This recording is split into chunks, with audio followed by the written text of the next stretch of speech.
Baiklah, Assalamualaikum warahmatullahi wabarakatuh. Perkenalkan, nama saya Dega Pratama dengan NIM 2448201144. Saya dari kelas 1A Farmasi. Di sini saya akan menjelaskan materi biosel, yaitu materi yang pertama ada teori sel, materi kedua organel sel, materi ketiga ada siklus sel. Baiklah, masuk ke materi yang pertama, yaitu teori sel. Baiklah, masuk ke materi pertama, yaitu teori sel. Teori sel adalah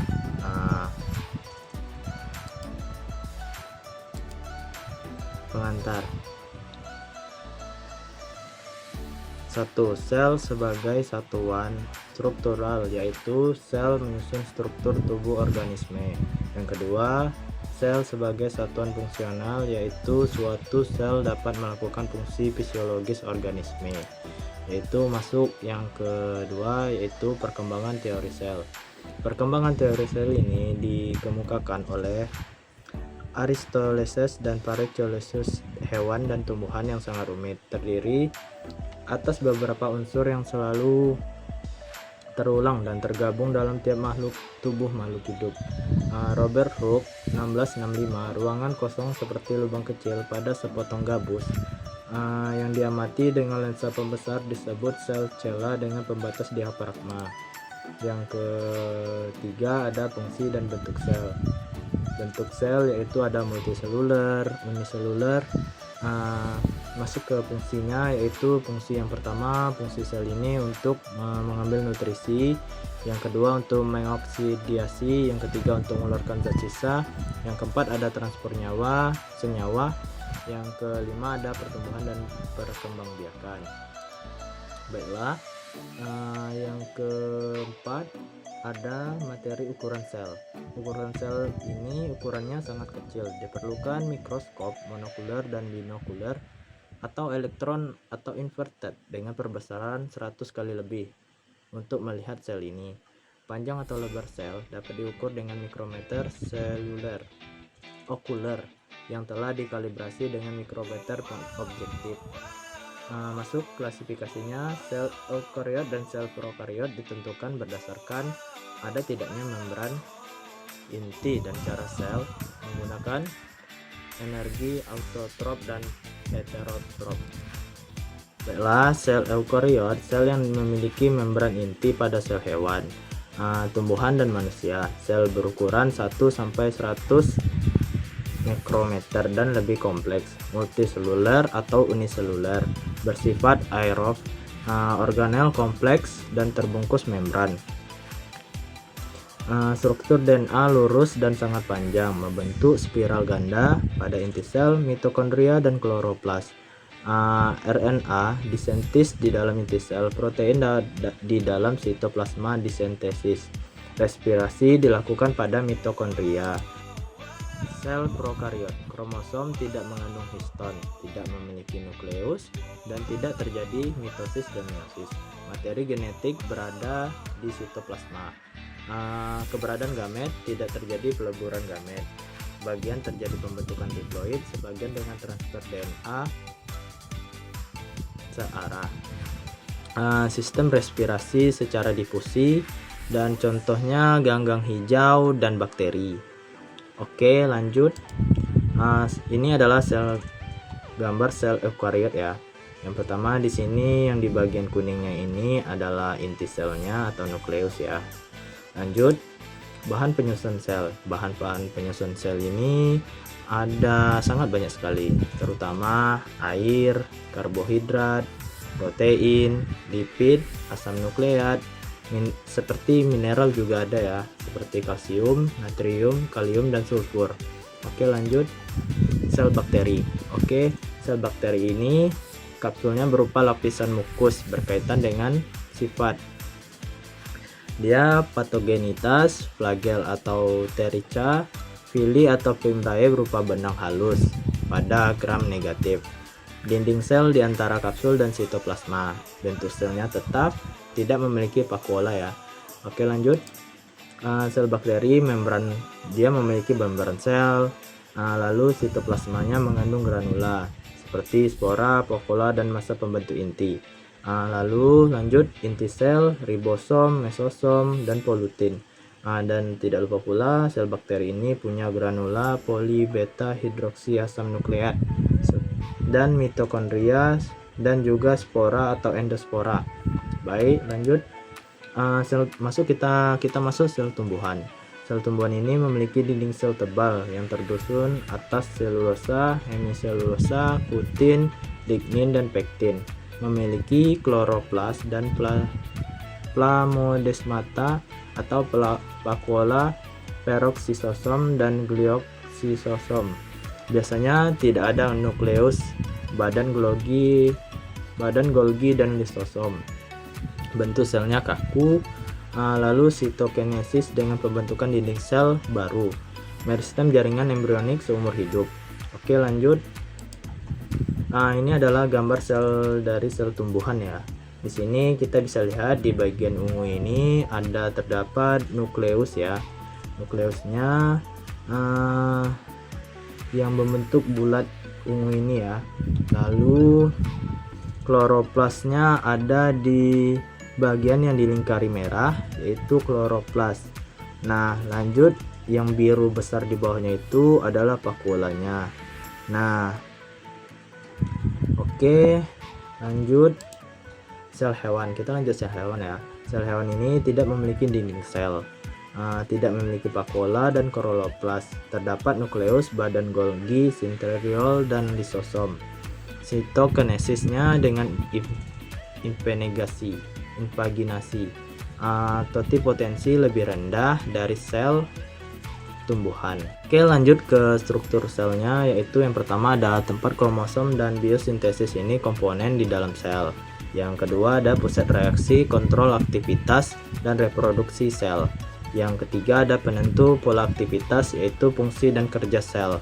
Yang keempat, bentuk bulat atau spherical dan umumnya di tengah, polinuklear, diameternya 6-8 mikrometer, memiliki membran inti atau tidak dan berpori, memiliki nukleoplasma seperti atau karyolevenkental dan nukleus lebih padat yang tidak terbungkus membran, mengandung DNA dan tempat sintesis RNA pada sintesis protein. Oke, lanjut.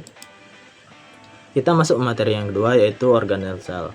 Organel sel ini inti sel. Inti sel ini membran inti sel terdiri dari dua lapisan dengan pori 400-700A dan berjarak 200-300A. Pornya kompleks, mengatur aliran ion dan molekul. Inti sel ini berhubungan dengan RNA dan ribosom. Terdiri atas memiliki kromatin yang terdiri atas DNA yang bergabung dengan histon. Oke, lanjut. Kita masuk protoplasma. Protoplasma ini aktif melakukan metabolisme, terdiri atas sitoplasma dan vakuola. Granula adalah organel dan inklusio untuk fungsi metabolisme sel. Lanjut. Kita masuk ke mitokondria. Mitokondria ini tempat oksidasi substrat sintesis ATP. Bisa dilihat ya di PPT-nya, dan tempat awal sintesis urea sekresi. Enzim misalnya sitokrom, oksidasi, dan ATPase. Bentuknya bulat memanjang, kapsul dengan berbagai ukuran diameter 0,5 dan panjang 7-10. Protoplasma. Protoplasma ini di bagian vakuolanya berisi cairan sel. Setiap vakuolanya dibungkus membran yang dinamakan tonoplas yang memisahkan sitoplasma dengan cairan vakuola. Oke, lanjut. Kita masuk ke ribosom. Ribosom ini mengandung asam nukleat yang berbeda dengan yang terdapat di dalam kromatin pada inti sel. Terdiri atas nukleoprotein diameternya 15 mikrometer. Tempat sintesis ini nih, ribosom ini tempat sintesis protein.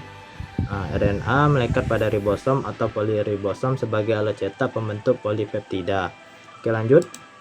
Lisosom. Lisosom ini adalah bagian-bagiannya, yaitu yang pertama ada sekresi enzim, yang kedua fusi dengan mitokondria yang telah mati dan menjadi sitolisosom, fusi dengan vesikel pinositosis, yang keempat fusi dengan fagosom, yang kelima fusi dengan lisosom lain atau membentuk badan multivesikuler. Oke, lanjut. Kloroplas. Kloroplas ini adalah tempat fotosintesis, memiliki pigmen klorofil, membran ganda, stromanya reaksinya gelap, grana dan tilakoid. Reaksi terang 40-60 grana atau klorofil. Oke, lanjut. Oke, kita masuk ke materi yang terakhir, yaitu siklus sel. Baiklah, kita masuk ke pembahasannya. Siklus sel. Pendahuluan yang pertama yaitu setiap organisme, baik uniseluler atau maupun multiseluler, berasal dari hasil pembelahan sel.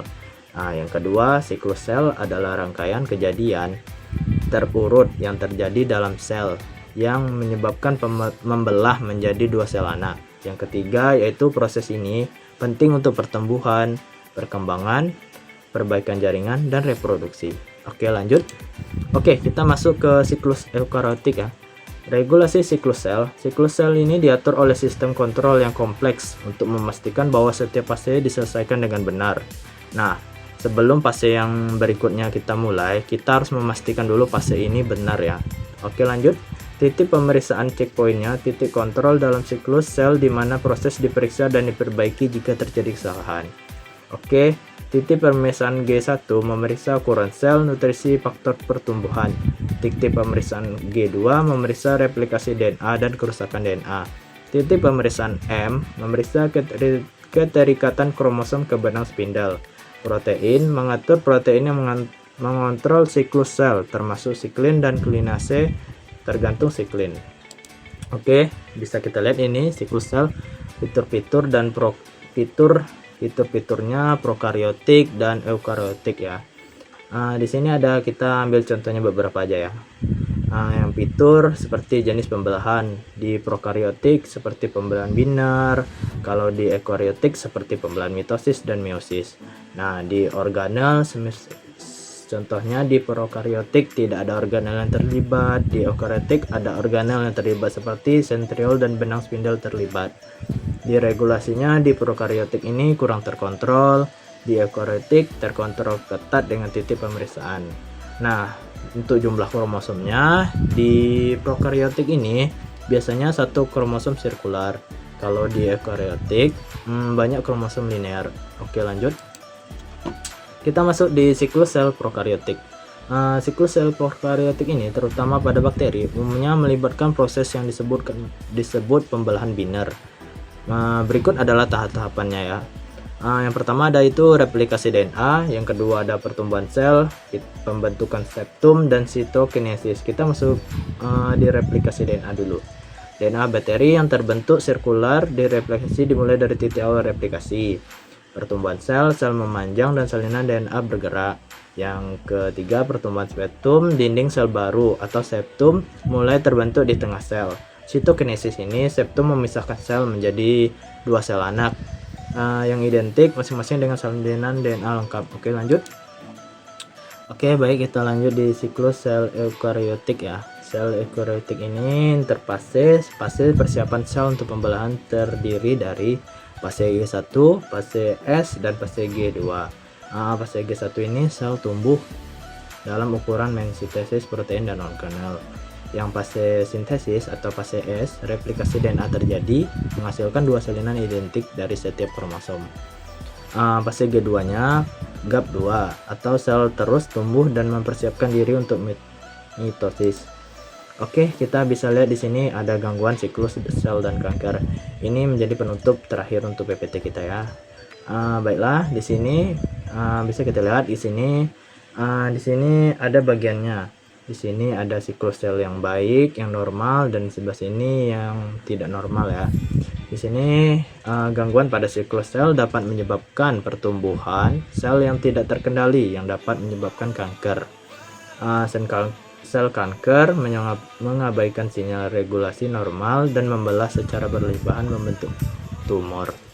Baiklah, kita masuk ke yang terakhir yaitu apoptosis. Apoptosis adalah kematian sel terprogram yang merupakan bagian normal dari perkembangan dan pemeliharaan organisme.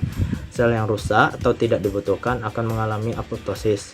Nah, jika ada sel yang rusak atau tidak dibutuhkan, jadi akan mengalami apoptosis. Jadi sel itu lama-lama akan mati dengan sendirinya.